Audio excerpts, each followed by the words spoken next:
5ই আগস্টের পরে আমার সাথে তারেক রহমানের একটা সালাম বিনিময় হয়। এই বিষয়ে আমি ওনার কাছে, ওনার পার্টি অফিসে যাই। 5ই আগস্টের পরে তারেক রহমানের সাথে আপনার সালাম বিনিময় হয়, এটার সত্যতা কতটুকু? এই রামগঞ্জ থানায় এই বিএনপির পক্ষে আমি কথা বলছিলাম। এই রামগঞ্জ থানায় বিএনপির পক্ষে শুধু অনলি ফর আমি কথা বলছিলাম। রামগঞ্জের থানায় বিএনপির পক্ষে আপনি কথা বলেছেন। এখানে একটা প্রশ্ন আসে যে আপনাকে রামগঞ্জের কেউ বিএনপির কর্মী হিসেবেও চিনে না এবং আপনি সাবেক ওলামা দলের সভাপতি ছিলেন, এটা সত্যতা কতটুকু? লক্ষ্মীপুর 1 রামগঞ্জে আপনি এমপি নির্বাচন করবেন, কিন্তু টাকা ছাড়া কিভাবে সম্ভব? এরকম একটা প্রশ্ন আসে, এ ব্যাপারে আপনি কি বলবেন? 5ই আগস্টের পরে তারেক রহমানের সাথে আপনার সালাম বিনিময় হয়, এটার সত্যতা কতটুকু? এইরকম একটা প্রশ্ন আসে। আসলে আমি বিএনপি করেই আসাটা স্বাভাবিক। আর বিএনপি করে আমি নির্যাতিত হই, নিপীড়িত হই, এই কথা আপনাদেরকে জানাইছি। এবং আইন এরপর আমি আইনের আশ্রয় নিয়েছি। আপনারা জানেন আমি অনেকবারেই মিথ্যা মামলা হামলার বিরুদ্ধে, এবং আমার বিরুদ্ধে যখন থানায় মিথ্যা মামলা নেওয়া হয়তো আমি এসপি সাহেবকে জানাইতাম। আর আমারও দলের অনেক নেতা, বিএনপির কেন্দ্রীয় লিডারও এই দেশ থেকে বোকরা পড়ে দেশ ছেড়ে চলে গেছে নির্যাতনের ভয়ে। কিন্তু আমরা দেশ ছাড়ি নাই, আমরা দেশে ছিলাম এবং দলের মাটিকে আঁকড়ে ধরেছি। আমাদের ব্যবসা বাণিজ্যের ক্ষতি হয়েছে, সাংসারিক ক্ষতি হয়েছে, আমাদের উপর অসংখ্য নির্যাতন হয়েছে। তারপর আমরা দলের সাথে সম্পৃক্ত ছিলাম এবং এই খালেদা জিয়ার পক্ষে, দলের পক্ষে আমি কথা বলেছি। এজন্য হয়তো তিনি আসছেন। আর তার পাশাপাশি আরেকটা কথা আমি বলতে পারি, সেটা আপনাদের যদি সন্দেহ থাকে আপনারা ওনার কাছে গিয়ে জিজ্ঞেস করতে পারেন। আরেকটা বিষয় আছে যে এই একটা কারণ হতে পারে যে উনি হয়তো এই জন্য আসছে। আরেকটা কারণ হতে পারে যে আমার সাথে আল্লাহ সুবহানাহু ওয়া তাআলার সাথে ভালোবাসার সম্পর্ক আছে। কারণ আল্লাহ সুবহানাহু ওয়া তাআলা বলেন, আল্লাহ যখন কাউকে ভালোবাসেন, এটা হাদিস আছে, তখন আল্লাহ সুবহানাহু ওয়া তাআলা দুনিয়াতে তা ঘোষণা করে দেন। তখন মানুষ তাকে অটোমেটিক্যালি ভালোবাসেন। হয়তো তিনি এই ভালোবাসার টানও আসতে পারে, আমার সাথে ওনার সাথে ভালোবাসার টান। হুম। আরেকটা জিনিস হচ্ছে যে হযরতে মুহাম্মদ রাসূলুল্লাহ সাল্লাল্লাহু আলাইহি ওয়াসাল্লামের একটা দোয়া আছে আমার জন্য, আমার মন্ত্রী হওয়ার বিষয়। হয়তো উনি দেখতে আসতে পারে আমাকে, কে আলামিন? স্বাভাবিক যে আমার জানা যতটুকু আমার ধারণা। আর যদি আপনাদের এর বাইরে যদি সন্দেহ থাকে, আমি তো ধারণা ছিল আপনাদের সমস্ত সাংবাদিকরা আমাকে বলবেন, আমি উত্তরগুলো ওনাদেরকে এইভাবে দেব। তা আপনি আসছেন, আমি সবার কাছে যেরকম উত্তর আপনার জন্য একই উত্তর। হয়তো এই কারণে আসতে পারে যে কে আলামিন, সে মন্ত্রী হবে, রাসূলের দোয়া ওনার জন্য। বা আল্লাহর সাথে ওনার সাথে ভালো, এগুলো কিন্তু প্রকাশ। এই দেশে কিন্তু এগুলো অনেক কিছু প্রকাশ। আর আমি মন্ত্রী হব দেশের মানুষের কল্যাণের জন্য। হ্যাঁ, শুধু তারেক রহমান নয়, এখানে আমি যদি আপনাদেরকে বলি, এখানে খালেদা জিয়া আমাকে দেখতে আসছে। আমরা এইবার যে আমরা এই বছর যে আমরা ইফতার পাঠিয়েছিলাম মুসলিম সুইটসে, গত রমজানে বর্তমান স্বরাষ্ট্র যিনি মন্ত্রী, যিনি সালাউদ্দিন আহমেদ, উনি আসছে। আমি ওনাকে ইফতার করার জন্য, আমার সাথে ইফতার করার জন্য আমি ওনাকে দাওয়াত করছিলাম। উনি বলছে যে আমাদের দাওয়াত আছে অন্য জায়গায়। হ্যাঁ, এখানে সন্দেহ পোষণ করার কিছু না। আর হিংসা যারা করতেছে আমার দলের লোকজন হয়ে বা অন্যান্য আদার্স অন্যান্য লোকজন, আমি বলবো হিংসা পরিহার করুন, ভালো হয়ে যান। হিংসা পরিহার করে ভালো হয়ে যান, আপনাদের জন্য ভালো হবে, আমার জন্য ভালো হবে। কারণ আমি শুধু খালেদা জিয়া, তারেক রহমান আবার আবার সাথে আল্লাহর সাথে যে সম্পর্ক বা আল্লাহ রাসূলের দল, এটা কিন্তু বাংলাদেশ থেকে অন্যান্য দলের নেতারা আসতে পারে, বিশ্ব নেতারা আসতে পারে। এই জন্য কিন্তু আমার বিরুদ্ধে তারা হিংসা করে, প্রতিহিংসা করবে।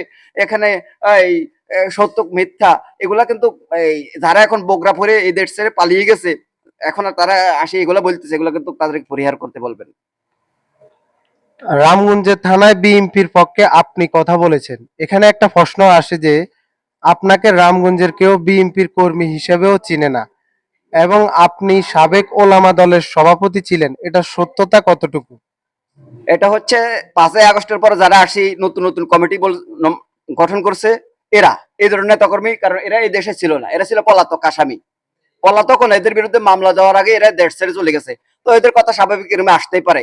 আর আবার বিষয়ে আমি ওলামা দলের সভাপতি, হুজুর ওলামা দলের সভাপতি যখন ছিলাম, তখন আমি এই ধরনের নেতাদেরকে দেখি নাই। তখন নাজিম সাহেবের সাথে ছিল বাহার চেয়ারম্যান, ছিল বিপি বাহার চেয়ারম্যান, ছিল ছিল ওই যে তাজুল ইসলাম তিন বাহাদুর ইউনিয়নের তখন যুব দলের এই সহসভাপতিরা, যে সেক্রেটারি ছিল, প্রচার রাঙ্গুজ উপজেলার প্রচার সম্পাদক ছিল, ওরা ছিল, ওরা দেখছে।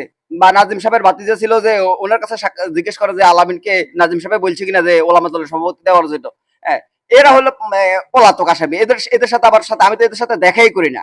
এরা আমাকে কি বলছে জানেন? এই বিএনপির এখন যারা গেসুদ্দিন পলাশ, অন্যান্য যারা ছিল, অনেক লোকে বলছে যে আমরা তোমাকে ভোট দিবো, আমরা তোমাকে পাশ করাবো। হ্যাঁ, এখন মনোনয়ন আমি যখন আনতে গেছি, আমাকে মনোনয়ন দেওয়ার কথা যখন আমি বলছিলাম, হ্যাঁ, মনোনয়ন আমি আনতে পারিনি, কিন্তু ওনারা কিন্তু উচিত ছিল যে আলামির আহ, যে ভূমিকা রেখেছে আহ, রামগঞ্জ থানায় গত 5 বছরে 5 জন ওসি, আমি আপনাদেরকে বলেছিলাম 5 জন ওসি, কিন্তু আমি সর্বপ্রথম আমি মিথ্যা মামলার বিরুদ্ধে এসপি সাহেবের কাছে কমপ্লেন করেছি। স্যার আপনারা ভালো করে তাকিয়ে দেখেন, 21 সালের পরে রামগঞ্জ উল্লেখযোগ্য বিএনপির বিরুদ্ধে তেমন কোনো মামলা হয়নি।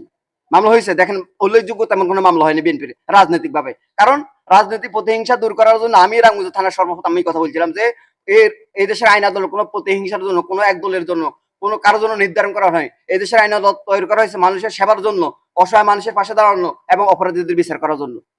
আমি কথা বলছিলাম। লক্ষ্মীপুর 1 রামগঞ্জে আপনি এমপি নির্বাচন করবেন, কিন্তু টাকা ছাড়া কিভাবে সম্ভব? এরকম একটা প্রশ্ন আসে, এ ব্যাপারে আপনি কি বলবেন? আসলে মনোনয়নের বিষয়টা আমি পার্টি বিষয়ে বলেছিল যে আপনারা মনোনয়নের বিষয়টা আমাকে দেবেন, এখানে টাকা পয়সার বিষয় না, আমার কাছে টাকা চাইেন না। আর আপনাদের দলের লোকজনকে বলবেন আমার পক্ষে থাকার জন্য। মানে বিএনপির লোকজনকে, অন্যান্য দলের লোক আমাকে বলছে, আশ্বাস দিছে আমি যদি ভোট করে ভোটে দাঁড়াই তারা আমাকে ভোট দিবে, এটা ওয়াদা করছে অনেক লোকে। আমি চিন্তা করলাম যে আমাকে যদি তারা মনোনয়ন দেয়, আমাকে মানুষ তো আশ্বাস করেছে যে আমাকে তারা ভোট দিয়ে হলো কি সংসদে পাঠাবে। আর আমিও এই দেশের মানুষের সেবার কাজে নিয়োজিত হব, মানুষের সেবা করব, দেশের সেবা করব। কিন্তু আরেকটা জিনিস আপনি বলি, যারা টাকার জন্য আসলে ভোট করে বা টাকা দিয়ে ভোট করে মনোনয়ন করে, এরা কিন্তু এক ধরনের দালাল, চাঁদাবাজ। এরাই আপনি দেখেন প্রত্যেকটা ওয়ার্ডে, প্রত্যেকটা এলাকায় কিন্তু চাঁদাবাজ একটা গ্রুপ আছে, সন্ত্রাসী একটা গ্রুপ আছে। এই গ্রুপটা এরা লালন পালন করে। এরা কখনোই দেশের কল্যাণে আসবে না, দেশের সেবা এরা কখনো কাজ করবে না। আরেকটা বিষয় হচ্ছে যে আমি যদি আল্লাহ সুবহানাহু ওয়া তাআলার পক্ষ থেকে বা আল্লাহ রাসূলের দোয়া, যদি আমি কোন একদিন হয়তো দেশের মন্ত্রী হব, আমি আপনাদেরকে আশ্বস্ত করতেছি এই দেশ থেকে সমস্ত সন্ত্রাস, চাঁদাবাজ, মাদক এবং এই দর্শনকারীকে, আমি দর্শনের বিরুদ্ধে, আপনারা জানেন না বা জানেন আমি জানি না, আমি দর্শনের বিরুদ্ধে অনেকবার প্রতিবাদ করেছি, চাঁদাবাজের বিরুদ্ধে প্রতিবাদ করেছি, আপনার এই যে মাদকের বিরুদ্ধে প্রতিবাদ করেছি, এবং কি মিথ্যা মামলার বিরুদ্ধে প্রতিবাদ করেছি। আমি এখনো মন্ত্রী হই নাই। মন্ত্রী হওয়ার আগে আমার ভূমিকা কি ছিল আপনারা অন্তত কিছু না কিছু হইলেও পাইছেন। আর মন্ত্রী হওয়ার পর ইনশাল্লাহ আমি এই দেশ থেকে এগুলা পরিহার করাবো, এবং সমস্ত মানুষ যেন খাদ্য, বস্ত্র, শিক্ষা, স্বাস্থ্য, বাসস্থান সহ যা যা প্রয়োজন একটা মানুষের সুখে শান্তিতে বসবাস করার জন্য আল্লাহ সুবহানাহু ওয়া তাআলা যদি তৌফিক দান করে, ইনশাআল্লাহ আমি করার ব্যবস্থা করব। একজন মন্ত্রী হওয়ার জন্য আমাদের দেশে যারা এখন মন্ত্রী হয়, এমপি হয়, এই টাকা দিয়ে, আমি বলবো এগুলো পরিহার করো। অন্তত একজন মন্ত্রী হওয়ার জন্য সংবিধানের জ্ঞান, কোরআন হাদিসের ন্যূনতম জ্ঞান, দেশের বেশিরভাগই মানুষই মুসলিম, অন্তত কোরআন হাদিসের কিছু জ্ঞান তার থাকা প্রয়োজন। এবং অন্তত সর্বনিম্ন এই আদার্স এই টাকা পয়সার জামানতের বিধান বাদ দেন, সমর্থন স্বাক্ষরের বিধান বাদ দিয়ে শিক্ষাগত যোগ্যতা অন্তত মেট্রিক পাস, এসএসসি পাস বা এইচএসসি পাস, দুইটা, যেগুলো গ্রহণযোগ্যতা প্রয়োজন, যেগুলো গ্রহণযোগ্যতা মানুষ চায়, ওই ধরনের কিছু আইন নিয়ম কানুন তৈরি করুন। কিন্তু অযথা নীতিমালা তৈরি করে মানুষকে বিভ্রান্ত সৃষ্টি করেন না আপনারা। আপনাকে বলি যে জামানতের বিষয়টা, যে আমি আপনাকে সামান্য একটা কথা বলতেছি। যখন এই দেশে নির্বাচন দেওয়া হয়, নির্বাচনের খাত রাষ্ট্রপতির পক্ষ থেকে আলাদা বরাদ্দ করা হয়, দেওয়া হয় কিনা, বরাদ্দ দেওয়া হয়। এবং কি আপনার ওই নির্বাচন কমিশনের বেতন ভাতা সবকিছু সরকার বহন করা হয়। তারপরেও যদি এই যে জামানতের যে টাকাটা নেওয়া হয়, এই টাকাটা কোন খাতে যায়, কোথায় যায়, কারা নেয়, এগুলোর কোনো হিসেব আছে?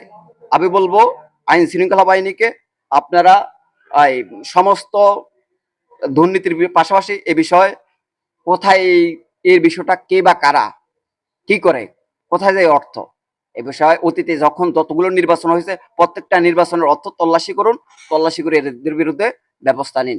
আর এই দেশের আইন শৃঙ্খলা বাহিনীকে আমি আহ্বান করব যে আমরা যেন সুস্থভাবে, সুস্থ মস্তিষ্কে রাজনীতি করতে পারি, মানুষের সেবা করতে পারি, হ্যাঁ, দেশ ও জনগণের কল্যাণে কাজ করতে পারি। এবং এই ব্যবসা বাণিজ্য, মানুষ আপনারা জানেন অনেক অনেক লোকে ব্যবসা বাণিজ্য করতে পারে না চাঁদাবাজির কারণে, আপনারা জানেন তো এগুলা, সাংবাদিক যেহেতু আপনারা অবশ্যই জানেন যে মানুষ ব্যবসা করতে পারতেছে না তার চাঁদাবাজদের কারণে। অনেক লোকে মাল নিয়ে ব্যবসায়ীদেরকে টাকা দেয় না, আপনারা জানেন। আইনের আশ্রয় নিতে গেলে তারা সেখানে ওই ব্যবসায়ীর টাকা আইন শৃঙ্খলা বাহিনীকে দিয়ে ঘুষ দিয়ে তাদের বিরুদ্ধে মামলা প্রত্যাহার করে নেয়, অভিযোগ প্রত্যাহার করে নেয়। আমি বলবো মানুষকে স্বাধীনভাবে ব্যবসা বাণিজ্য করার সুযোগ সহ কর্মসংস্থান, শিক্ষা, স্বাস্থ্য, যতটা বিষয় মানুষের দরকার, স্বাধীনভাবে এই দেশে বসবাস করার কি ক্ষমতা আমার একজন মানুষের নাই? স্বাধীনভাবে কি ব্যবসা বাণিজ্য করার একজন মানুষের নাই? স্বাধীনভাবে কি শিক্ষা অর্জন করার একজন মানুষের নাই? আপনি কোন ক্ষেত্রে দুর্নীতি নাই? আমি বলবো প্রত্যেকটা মানুষকে আহ্বান করব, আইন শৃঙ্খলা বাহিনীকে আহ্বান করব, মানুষ, অসহায় মানুষকে সহযোগিতা করুন, মানুষের পাশে দাঁড়ান, অসহায় ব্যবসায়ীদের পাশে দাঁড়ান। ব্যবসা যদি না করে এই দেশের অর্থনৈতিক অবস্থা কোথায় গিয়ে দাঁড়াবে? কৃষকরা যদি মাঠে ফসল ফলাতে না পারে এই দেশের ফসল কিভাবে উৎপাদন হবে? মানুষ কিভাবে চলবে? আপনারা সার, তৈল, পানি যেগুলার প্রয়োজন কৃষকের, ওইগুলার পক্ষে আপনারা ইয়ে করেন। ওই যে যেমন সারের মূল্য আমি বলছি যে 10 টাকার কমে পানি বিনামূল্যে চেস করার ব্যবস্থা, এবং তৈল আমি মনে আছে আমার 2004-5-6 আমি ডিজেলের লিটার 15 টাকা বিক্রি করেছিলাম, 14 টাকা 15 টাকা বিক্রি করেছিলাম। আমি বলবো ওই তৈল এখন 100 টাকার উপরে তো যাওয়ার প্রশ্নে আসে না, 70-80 টাকা যাওয়ার উপরে প্রশ্নে আসে না। 15 টাকাটা 30 টাকা হতে পারে, 20 টাকা হতে পারে। ওইদিকে লক্ষ্য দিন। সংসদে গিয়ে শুধু নিজের কথা বললে হবে না, মানুষের পক্ষে কথা বলুন। এবং যারা আমার বিরুদ্ধে অযথা মিথ্যা মামলা, মিথ্যা কথা বলে, মিথ্যা চক্রান্ত করে, ষড়যন্ত্র করে, 5ই আগস্টের পরে আসি বিভিন্ন জায়গায় মিটিং দিতেছে, বিভিন্ন নেতা আর পোস্টার, লিফলেট, বিভিন্ন বিষয় প্রতিযোগিতা দিয়েছি সৃষ্টি করে মানুষে ভেদাভেদের সৃষ্টি করতেছে। এদের বিরুদ্ধে ব্যবস্থা নিন।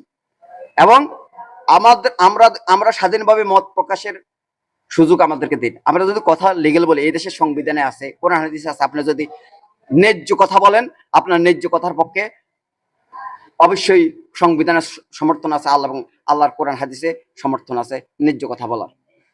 আপনি মানুষের ন্যায্য কথা বলতে বাধা দিচ্ছেন কেন? ন্যায়ের কথা বলতে আপনি কেন বাধা দিচ্ছেন?